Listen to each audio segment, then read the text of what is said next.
चलिए बच्चों, कैसे हो सब लोग। बच्चों, जनवरी के एग्जाम की तैयारी चल रही है, अच्छे से चल रही होगी। हमने जनवरी का आरटीपी कर लिया था। एक बार बच्चों सितंबर में जो आरटीपी आया था उसको भी अच्छे से कर लेते हैं। थोड़ा सा आरटीपी है, 25 क्वेश्चन है, तो अच्छे से कर लेते हैं एक बारी। सभी बोलेंगे जय श्री राम, जय माता दी। First question, the indifference curve of two substitute will be. बच्चों आईसी की बात कर रहे हैं। Straight line, U shaped, C shaped, L shaped. देखिए प्रैक्टिकली ये परफेक्ट सब्स्टिट्यूट की बात कर रहा है, ऑल्दो वर्ड लिखा नहीं है तो वी कैन एज्यूम, क्योंकि और कुछ तो आएगा नहीं।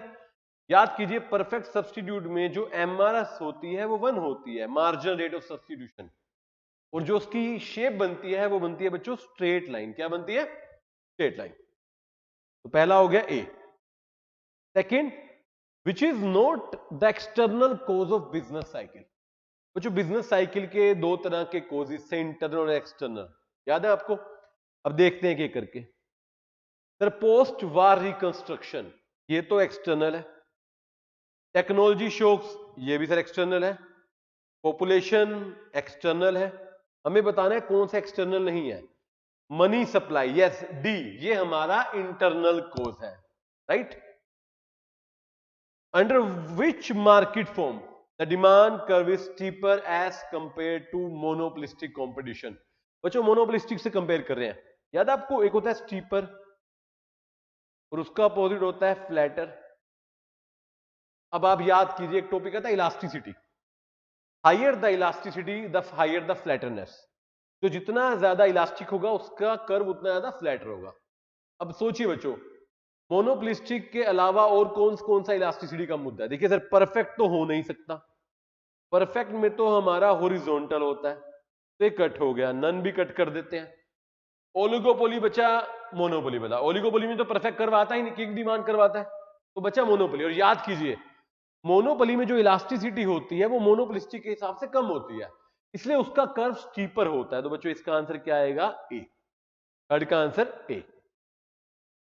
Fourth, marginal product is the slope of. Marginal product का अपने नाम आ गया, तो इसका average product, total product, implicit. बच्चों जहां पर भी मार्जिनल आता है ना, चाहे प्रोडक्ट में, चाहे रेवेन्यू पे, चाहे कहीं पर भी, मार्जिनल जो होता है ना, मार्जिनल क्या होता है? Change in total. मार्जिनल हमेशा टोटल की स्लोप होता है, तो मार्जिनल प्रोडक्ट जो बच्चे होगा, टोटल प्रोडक्ट का क्या होगा? स्लोप होगा। Answer will be C. Opportunity cost of a good. बच्चों अपॉर्चुनिटी कॉस्ट याद है? The cost of next best alternative, या फिर हम बोलते हैं the cost of opportunity foregone, जो हमने छोड़ दिया। The loss of interest in using saving, the time lost in finding it, the quality of other goods sacrifice to get another goods or unit of that good, should be C। वैसे यहाँ quantity की बात कर रहा होगा, quality भी आ सकता है, बट मेनली क्वांटिटी की बात ही करने जा रहा होगा। तो आंसर शुड बी सी, कि जब हम ना एक प्रोडक्ट की क्वांटिटी बढ़ाने के लिए दूसरे प्रोडक्ट की क्वांटिटी को कम कर देते हैं, that is our opportunity cost. Sixth, under which of the market form price discrimination can not persist. देखो प्राइस डिस्क्रिमिनेशन, प्राइस का भेदभाव, अलग अलग लोगों से अलग अलग प्राइस चार्ज करना। देखिए बच्चों प्रैक्टिकली तो आप देखेंगे मोनोपोली में होता है। Monopoly is the only best structure which is best for price discrimination, which is suitable. But question हमें क्या करा sir? Which is which in which can not persist, नहीं हो सकता बेटे। अब सर क्वेश्चन को क्वेश्चन के हिसाब से देखते हैं, तो वैसे तो मोनोपोली में होता है, बट कुछ हद तक अगर क्वेश्चन देखो, या तो क्वेश्चन को इनकरेक्ट मानना चाहिए, कैन नॉट हटा के मोनोपोली आंसर आना चाहिए। बट अगर क्वेश्चन कह रहा है कैन नॉट, कैन परसिस्ट होता मैं मोनोपोली लगा देता। कैन नॉट कह रहा है तो फिर मोनोपोली तो होता है। सर मोनोपोलिस्टिक और ओलिगोपोली में भी थोड़ा थोड़ा हो सकता है, बट परफेक्टली मोस्ट, आपको ना एम डबल ए मा, मोस्ट एप्रोप्रिएट आंसर कहता है it should be D. Perfect competition तो ऐसा है कि जिसमें हो ही नहीं सकता, because question is asking can not persist, तो मेरा बेस्ट मोस्ट एप्रोप्रिएट आंसर बच्चों आएगा D, perfect competition. Seventh, certain benefit an industry gets when it expands scale of production।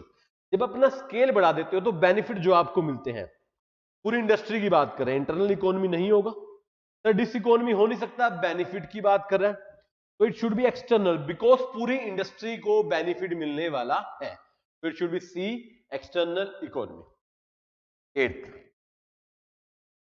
Suppose we are drawing a supply curve of a farmer, supply curve बना रहे हैं, which of the following will be held constant. देखो बच्चों, supply curve basically बताता है price और quantity के हिसाब से, राइट। वैसे ना इस क्वेश्चन में मिस्टेक है, ये आना चाहिए था which will not be held constant. क्या कांस्टेंट नहीं होना चाहिए? बिकॉज आप देखोगे सप्लाई कर्व में प्रैक्टिकली प्राइस की वजह से चेंज आता है, तो answer should B price of commodity under consideration. ये कांस्टेंट नहीं होनी चाहिए। प्राइस ऑफ इनपुट, इनपुट की बात करें सप्लाई में, हम वो कांस्टेंट कर देंगे, वेदर कंडीशन मौसम को कांस्टेंट कर देंगे, टेक्नोलॉजी को कर देंगे। तो यहां पर आंसर में मिस्टेक है, क्वेश्चन में मिस्टेक है इंस्टीट्यूट की तरफ से, आपको यहां पे नोट लगाना चाहिए। डोंट वरी, एग्जाम में गलत क्वेश्चन नहीं आएगा, आएगा तो ग्रेस में जाएगा, no need to worry, right. तो यहां पर नोट लगाइए और आंसर लगाइए डी। 9th, सब्स्टिट्यूशन इफेक्ट कब स्ट्रोंगर होगा? The substitution effect will be stronger when goods are closer substitute, there is a lower cost of switching, shift करना आसान है, there is a lower inconvenience, shift करने में दिक्कत भी नहीं है। तो सारे के सारे ऑप्शन करेक्ट है, इसको बोलेंगे डी, ऑल ऑफ दिस। चलिए 10 क्वेश्चन होने वाले हैं। 10th क्वेश्चन की बात करते हैं। Globalisation indicate rapid dash between the country. Globalisation country के बीच में एकदम तेजी से क्या करती है? Sir competition, investment, integration, none of this. देखिए कुछ बच्चे कहेंगे कंपटीशन भी बढ़ता है बिल्कुल, इन्वेस्टमेंट भी बढ़ सकती है, but the most appropriate is integration. आपस में लोग जुड़ते हैं, कनेक्ट होते हैं, that is integration.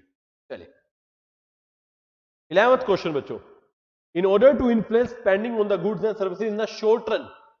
Short run में हमें गुड्स और सर्विसेज की स्पेंडिंग बढ़ानी है, एक्सपेंडिचर बढ़ाना है। Dash is directed eight directly influence interest rate. Interest rate की बात हो रही है, हमें इंटरेस्ट रेट को चेंज करना है। सर बजट और इकोनॉमिक पॉलिसी तो हो ही नहीं सकते।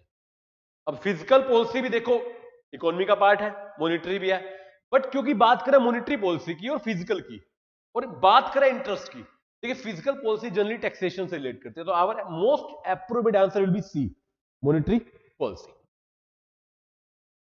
Law of consumer surplus is based on, consumer surplus बच्चों एल्फ्रेड मार्शल वाला, इंडिफरेंस की बात नहीं करता, वो तो हिक्स एंड एलन ने बोले थे। रिवील्ड प्रेफरेंस थ्योरी की बात नहीं करता, सब्स्टिट्यूशन की बात नहीं करता, ये बात करता है डी की, law of DMU, diminishing margin utility. तो 25 में से 12 कर चुके हैं, आधा आरटीबीएम कर चुके हैं।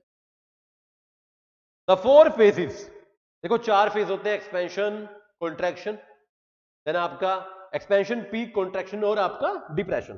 ट्रफ बोल दो। अब सर इसमें देखिए मोस्ट एप्रोप्रिएट क्या है? Peak, recession, trough and boom. नहीं, पीक, बूम और पीक तो एक ही हो गए बेटे, गलत हो गया। Peak, depression, trough and boom, again गलत। Peak, recession, trough and recovery, expansion तक जाने के लिए रिकवरी, ये थोड़ा सही लग रहा है, डी देख लेते हैं। Peak, depression, bast and boom, ये भी गलत हो गया। तो मोस्ट एप्रोप्रिएट है सी, ऑल्दो एक्सपेंशन नहीं गिवन, आप इसने पीक से शुरू कर लिया और बीच में रिकवरी दे दी, लास्ट में रिकवरी के बाद एक्सपेंशन अपने आप आ जाएगी, तो most appropriate answer should be C.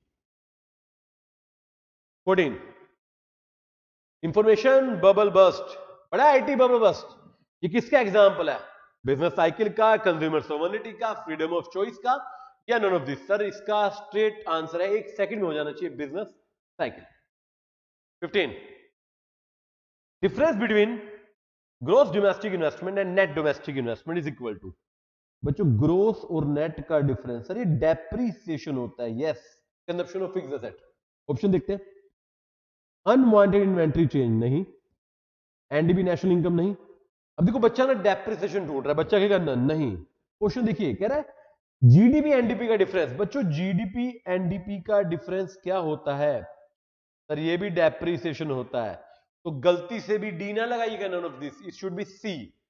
Gross investment net investment का जो डिफरेंस होता है वही जीडीपी और एनडीपी का होता है, दैट इज डेप्रिसिएशन। ठीक है, assume you deployed your savings to buy new sofa. आपने बच्चों नया सोफा खरीद लिया सेविंग करके, सम गवर्नमेंट बॉन्ड्स में पैसा लगा दिया, then you take a vacation in foreign country, आप घूमने चले गए बाहर, तो क्या हुआ इससे? विच इज ट्रू, कंजप्शन बढ़ गई, एक्सपोर्ट बढ़ गई, एक्सपोर्ट तो हुआ ही नहीं, गवर्नमेंट परचेज बढ़ गए, नहीं, इन्वेस्टमेंट नहीं, इन्वेस्टमेंट भी नहीं बढ़ी, आंसर शुड बी ए। देखो गवर्नमेंट बॉन्ड्स आपका तो कंजप्शन है, काइंड ऑफ इन्वेस्टमेंट प्योर नहीं बोल सकते उसको, इन्वेस्टमेंट जनरली बिजनेस वाली इन्वेस्टमेंट की बात होती है, तो आंसर शुड बी ए। आपने सोफा खरीदा, बॉन्ड्स खरीदे, खर्चा किया, बाहर घूमने गए, कंजप्शन बढ़ गई आपकी, क्या बढ़ गई? कंजप्शन। 17, अब देखो इंस्टीट्यूट ना हर बार ना 2-3 क्वेश्चन ऐसे डालता है जो इंस्टीट्यूट ने अपने मटेरियल में दिए नहीं, जो आउट ऑफ बॉक्स है, आउट ऑफ कंटेंट है। जैसे ये देखिए, similarity between subprime crisis and Greece crisis. देखो सब प्राइम तो यूएस वाला है, वो 6-7 वाला हाउस होल्ड वाला सब प्राइस वाला, लोगों ने हाउस में इन्वेस्टमेंट कर दी, ये तो पड़ा है। सर ये कहां से आ गया? ग्रीक में हुआ था ग्रीस क्राइसिस, इसका कोई लेना देना नहीं है हमसे, बट अब इंस्टीट्यूट ने दे दिया है। अब ऐसा वैसे एक्सपेक्ट ना कीजिए कि एग्जाम में ऐसा क्वेश्चन आएगा, बट अब दिया है तो पढ़ लेते हैं। बच्चों दोनों में एक बात हुई थी कि ना लोगों ने उधार ले लिया, इन्वेस्टमेंट कर दी, इनकम थी नहीं, मतलब इसको लीवरेज बोलते हैं। उन्होंने हाई फाइनेंशियल लीवरेज अपने ऊपर बर्डन डाल लिया जिसको वो चुका नहीं पाए। ग्रीस में जो ग्रीस वाला आपका जो क्राइसिस है जो ग्रीक में हुआ था और जो सब प्राइम यूएस में था, दोनों में सेम बात हुई थी। अगेन ये आउट ऑफ सिलेबस क्वेश्चन। अगला भी बच्चे आउट ऑफ सिलेबस है, इंस्टीट्यूट बड़ी बार ये क्वेश्चन पूछ लेता है एमटीबी में, बट ये ना इंटर में हुआ करता था पहले। एडम स्मिथ ने कैनन दिया थे बड़े सारे, कैनन का मतलब प्रिंसिपल। उन्होंने टैक्सेशन पे एक प्रिंसिपल दिया था, यूनिफॉर्मिटी प्रोडक्टिविटी नहीं, ये था डी राइट ऑफ इक्विटी। वैसे ये भी राइट ऑफ इक्वालिटी था, अगर आप एडम स्मिथ को सर्च करेंगे ना, ये राइट ऑफ इक्वालिटी था, बट क्योंकि ऑप्शन ये तो डी, इसको भी याद कर लीजिए, अगेन आउट ऑफ बॉक्स है। इंस्टीट्यूट ने बहुत बार पहले भी एमटीबीस में दिया है बट एग्जाम में नहीं दिया। It should B right of equality. वही ना, सिलेबस में है नहीं क्वेश्चन। अभी एक और भी आएगा जो आपके सिलेबस में नहीं है बट आपसे पूछा गया, तो सर क्या करेंगे? कुछ नहीं करना बच्चे, अगर आउट ऑफ बॉक्स है तो इंस्टीट्यूट ग्रेस देगा, अदरवाइज एमटीबी आरटीबीस में तो हम कर रहे हैं, आ भी गया तो आप डी लगा देना, कैनन ऑफ इक्विटी दिया हुआ, इक्वालिटी होना चाहिए। 19, substitution effect works to encourage a consumer to purchase more of a product when the price is falling। कह रहा है सब्सटीट्यूशन से ना प्राइस गिरता है तो आप ज्यादा सामान खरीदते हो, क्यों? ये इनकम इंक्रीज हो गई है, होती भी है, डिक्रीज हो गई है नहीं। The product is now relative less expensive than before, yes. Other product are less expensive, ये तो नहीं है। सर ए और सी दोनों सही लग रहे हैं, काफी हद तक रियल इनकम बढ़ती है, बट आप सी को देखिए क्यों बढ़ती है? बिकॉज एक्चुअल में प्रोडक्ट पहले से बहुत ज्यादा सस्ता हो गया। तो most appropriate answer should be C. क्या आना चाहिए बेटे? सी। अगेन मैंने बहुत बार क्या, एग्जाम में कई बार एक से ज्यादा ऑप्शन करेक्ट दिख सकते हैं, तो you need to go for मा, most appropriate answer. 20th question, the market demand को sorry the market demand curve for a commodity has a negative slope. बच्चों नेगेटिव ऐसे, तो बताना है कौन सी मार्केट स्ट्रक्चर है ये। बहुत आसान है सर, आधे बच्चे कहेंगे मोनोपोली बोल दो, आधे बच्चे कहेंगे ओलिगोपोली बोल दो, दोनों ही नेगेटिव स्लोप होती है, बट फर्क क्या होता है? मोनोपोली वाला स्लीपर होता है, जो ओलिगोपोली वाला है वो फ्लैटर होता है। देख लेते हैं, परफेक्ट कॉम्पिटिशन नहीं हो सकता, मोनोपोली हो सकता है। इम्परफेक्ट में अगर हम बात करें, ओलिगोपोली हटा दें, मोनोपोलिस्टिक भी हो सकता है, ये तो बड़ी कंफ्यूजन है। डी ऑप्शन देख लेते हैं, the market structure can not be determine as the information is insufficient. बिल्कुल correct, answer should be D. बहुत ही बढ़िया। चले 21st क्वेश्चन, लास्ट के 5 क्वेश्चन रह गए बच्चों, जल्दी से करते हैं। In economics generally the classification of the market is based on the basis of. Classification कर रहे हैं हम मार्केट की, बड़े सारे तरीके हैं सर। टाइम पर होता है, yes, short term long term वाले, ज्योग्राफी के लिए regional, national, volume, wholesale, retail. It's answer should be all of the above. आसान है तो। अगला है, Which characteristics of money refers to its ability to hold value over time? Money की value को होल्ड करने के रखना है, क्या ये डिविजिबल है, क्या ये ड्यूरेबिलिटी है, क्या ये पोर्टेबिलिटी है, क्या ये स्टोर ऑफ वैल्यू है? बच्चों बताइए, मनी की वैल्यू को होल्ड करके रखना है। ध्यान से देखिए, 5 क्वेश्चन रह गए, जल्दी से बताएंगे क्या आंसर आना चाहिए आपके हिसाब से। अब देखो बच्चा इसको ड्यूरेबल भी मान सकता है, ड्यूरेबल का मतलब है मोर देन वन यूज हो सकता है, ठीक है। डिविजिबल नहीं है, पोर्टेबल नहीं है, बट याद कीजिए मनी के क्या थे function? Sir medium of exchange है, यूनिट ऑफ वैल्यू है, सबसे इंपॉर्टेंट एक और था स्टोर ऑफ वैल्यू। आप पैसा स्टोर कर सकते हो, वैल्यू विल रिमेन सेम, तो आंसर शुड बी डी। कुछ बच्चों को बी ठीक है, उससे बड़ा वेरीफाइड इंस्टीट्यूट ने भी डी दिया है, most appropriate answer. 23rd, which of the following is included in M2 as broader concept of money supply compared to M1? देखो M1 सबसे नैरो होता है, M2 से ब्रॉडर होता है, याद कीजिए।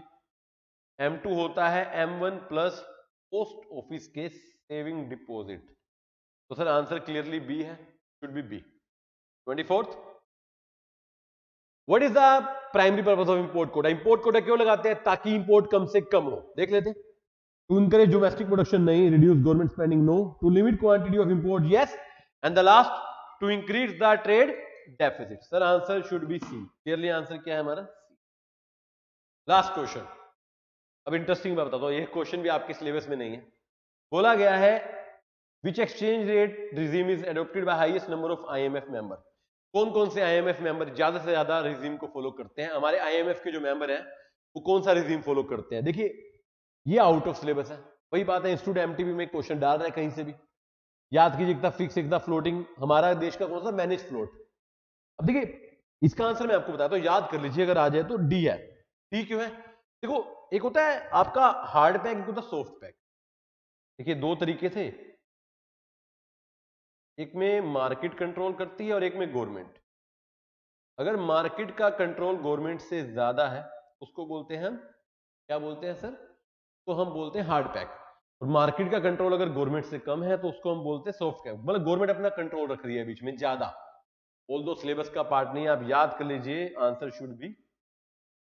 तो 25 क्वेश्चन है जो आपको अच्छे से देखने हैं बच्चों। और इंटरेस्टिंग बात, दो तीन तो ऐसे हैं जो आपके सिलेबस में नहीं है, बट आप याद कर लीजिए। एग्जाम में जनरली ऐसा होता नहीं है, एमटीपीज आरटीपीज में हो जाता है। तो आप इसको अच्छे से कर लीजिए बच्चों। कोई डाउट हो तो बताइएगा। इसका पीडीएफ अलोंग विद आंसर आपको जो है डिस्क्रिप्शन में मिल जाएगा आपके वीडियो के। चलिए तो इसको यहीं पर करते हैं समाप्त। जय श्री राम, जय माता दी।